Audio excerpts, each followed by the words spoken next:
Hare Krishna.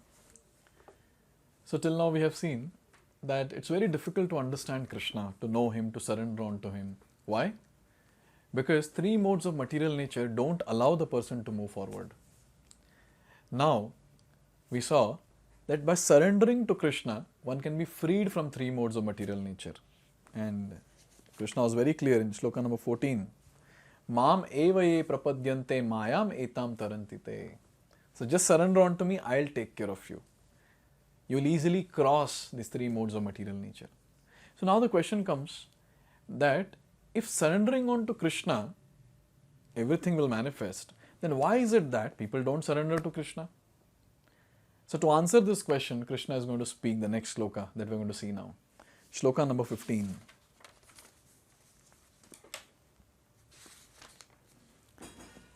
Namam dushkritino mudhaha prapadyante naradhamaha mayaya pratagyana asuram bhavamashritah.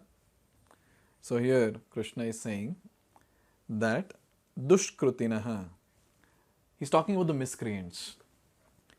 And there are four types of miscreants. What are they? Mudaha, grossly foolish. And then Naradhama, the lowest of mankind. Mayaya pratagyana, whose knowledge is stolen by Maya or illusion. And Asuram bhavam ashritaha, who are openly atheistic nature of demons. Such people, namam prapadyante, they don't surrender. So Krishna has broadly classified now various people who don't surrender unto me into four categories. And these four categories are very, very important to be understood so that we know that what sort of people don't surrender to Krishna. So let's discuss these four categories in detail now. So dushkritinaha, so there are two words here. So one is kriti. So kriti basically means one who has performed meritorious work. Then what is dushkriti? Here it is given that the atheist's brain is improperly utilized in opposing the plan of the Supreme Lord. The atheistic plan maker is called as dushkriti. So very nicely, with a lot of intelligence, the person opposes. The person opposes what? Opposes the plan of the Supreme Lord. Such people are called as dushkriti. And there are four categories of dushkriti. First one is mudha. Mudha are those who are grossly foolish. And the example given is donkey or ass. So a donkey works very, very hard. Very hard for what? For a bundle of grass. And now that grass is available everywhere. But still he is working very hard thinking my master will give me a bundle of grass. And then he works so hard and finally when he approaches his companion, the female donkey, to have sexual intercourse, he gets nice beatings with the hind legs. So a donkey works very hard but at the same time does not get what he desires. So here it's very clear that such a person, such a donkey-like person who is working day and night together, he does not know whom is he working for. And a very nice point is given here that most often those who work very hard day and night to clear the burden of self-created duties say that they have no time to hear of the immortality of the living being. So this word self-created duties is very important. Many times people say, oh, I've got so much of responsibility, I have no time to hear about Krishna, chant the holy names, read Bhagavad Gita. Self-created duties. They're busy executing their own self-created duties saying, oh, it's my responsibility. So at one side, they are not getting any spiritual benefit. At the other side, even materially they are not getting any benefit. Very nicely it is given here. To such mudhas, material gains which are destructible are lives all in all, despite the fact that mudhas enjoy only a very fraction of fruit of labor. Sometimes they spend sleepless days and nights for fruitive gain, and although they may have ulcers or indigestion, they are satisfied with practically no food. So here we can understand that materially also the person is suffering and spiritually also there is no gain. Such people are called as grossly foolish or mudhas. Next category is Naradhama. Nara means mankind and Adhama means lowest. So Nara Adhama basically means lowest of mankind.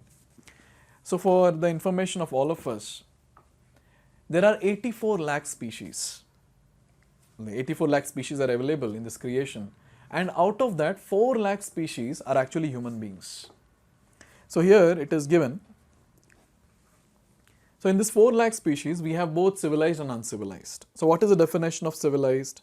Civilized human beings are those who have regulative principles of social, political and religious life.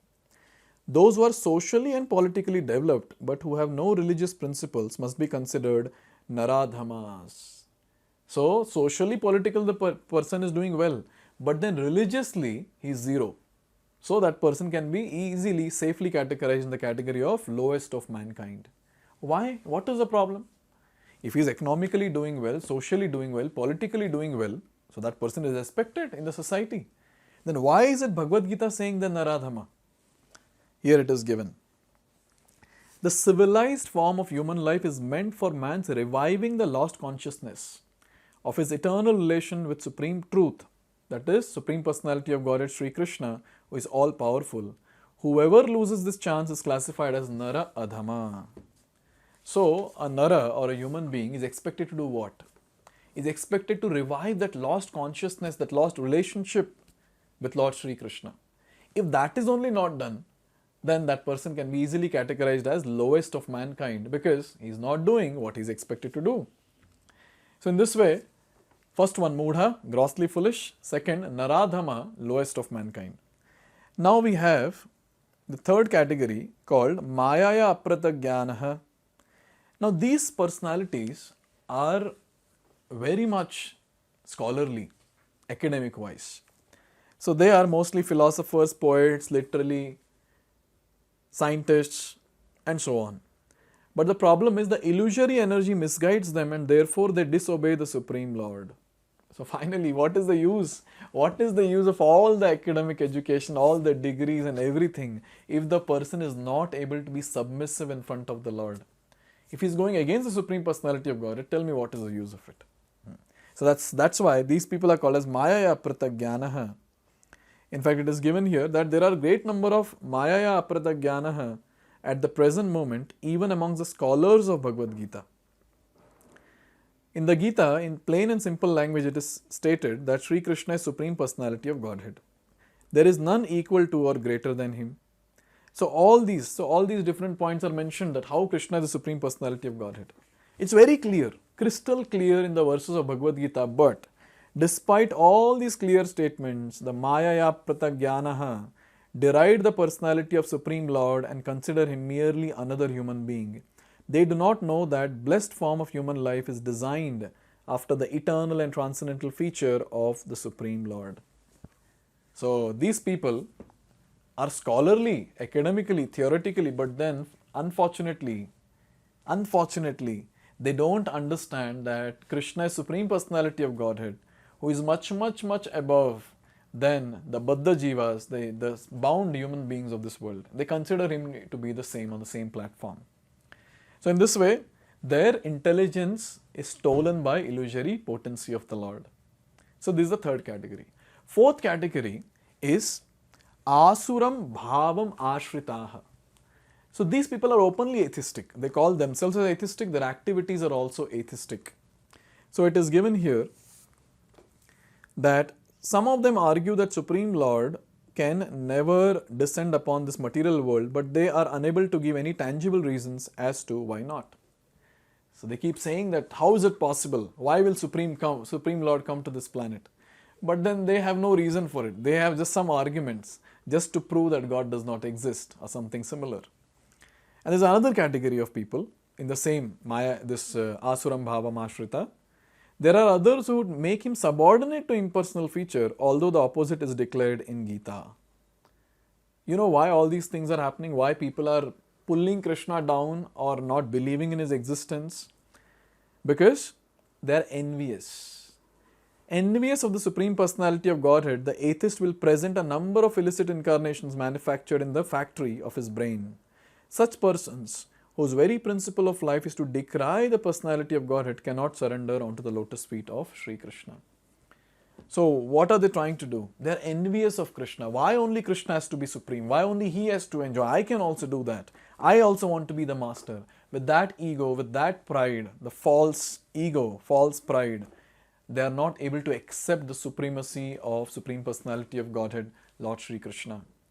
So in this way, these four categories: Mudha, that is grossly foolish, busy working day and night, no time to hear about the Lord.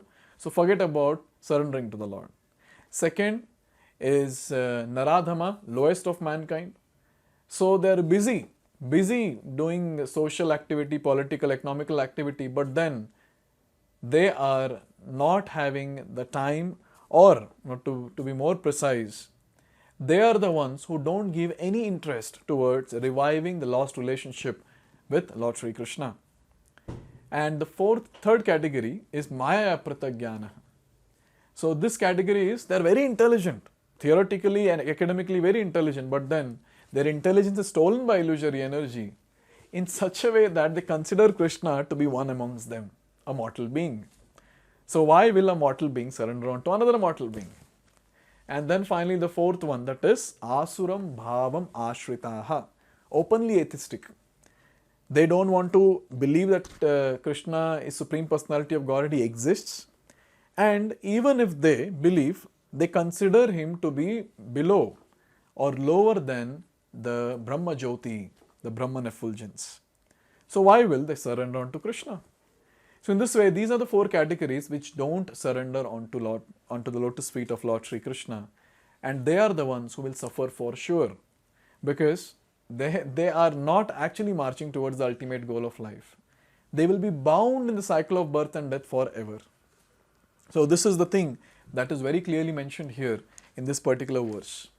Now, there will be another question. Okay, these four categories don't surrender. Can you please tell who are the ones who are going to surrender?